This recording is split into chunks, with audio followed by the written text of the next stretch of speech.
Bonjour et bienvenue dans votre revue de presse de ce samedi 18 janvier 2020. Les sujets politiques et une affaire de kidnapping sont en exergue dans les quotidiens reçus ce samedi au groupe Média du Sud. En politique, l'AS présente Ousmane Sonko, Barthélémy Diaz, Thierno Bocoum et Dr Babacar Diop comme les symboles de l'opposition radicale. Les forces politiques de l'opposition classique semblent avoir perdu des plumes au fil du temps. Tout au moins, il leur est difficile de maintenir le cap en suivant un rythme continu dans le combat, écrit le journal. La publication constate qu'au même moment, d'autres jeunes leaders font surface de par leur constance. Ils sont considérés comme la classe politique radicale. Qui sont-ils? Sont vraiment radicaux. Ousmane Sonko, Barthélémy Diaz, Thierno Bocoum et Dr Babacar Diop constituent en tout cas la jeunesse politique émergente du pays, dit l'AS.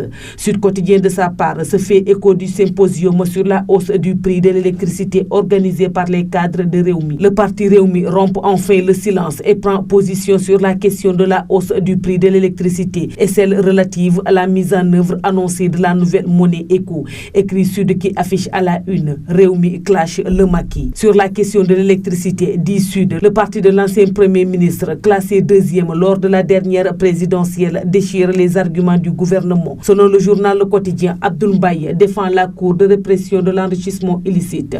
Abdoul Mbaye estime que la CREI doit continuer d'exister, même s'il faut simplement prévoir un recours.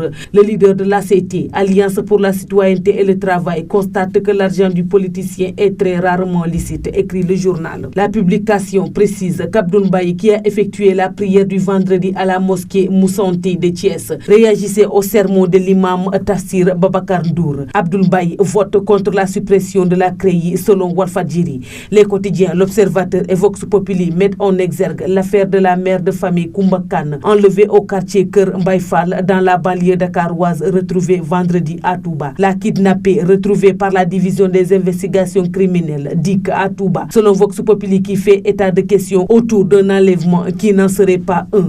Koumba Kane a été retrouvée hier dans une gare routière de Touba alors qu'elle s'apprêtait à prendre un véhicule pour rentrer chez elle. Elle a été appréhendée grâce à la géolocalisation de son téléphone portable par les éléments de la DIC de la police nationale qui ont aussitôt activé son portable pisté par leurs collègues de Touba, explique le journal.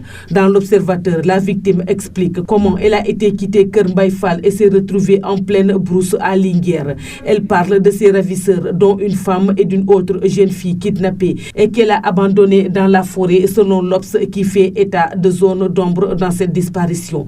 Walfadjri revient sur la marche organisée vendredi à Dakar par le mouvement Dandemayo émergent qui réunit 44 villages de la région de Matam pour réclamer de meilleures conditions de vie. Précarité, absence d'infrastructures, le Fouta manifeste à Dakar, titre Walf Quotidien qui écrit: les populations du Dandemayo, rive gauche du fleuve Sénégal dans le Fouta, sont en colère contre le président Macky Sall. Elles ont exprimé leur courroux hier par une marche de la place de l'Obélisque au rond-point de la RTS. Dans sa livraison du jour, Le Soleil présente Karamba Diaby, premier député noir d'Allemagne. Karamba Diaby, ce Sénégalais n'est pas très bien connu dans son pays d'origine. Pourtant, il jouit d'une grande renommée en Europe. Il est en effet le premier noir à siéger au Parlement allemand, écrit le journal qui a récemment rencontré ce natif de Marsassoum, Casamance, à Dakar lors d'un symposium sur l'immigration.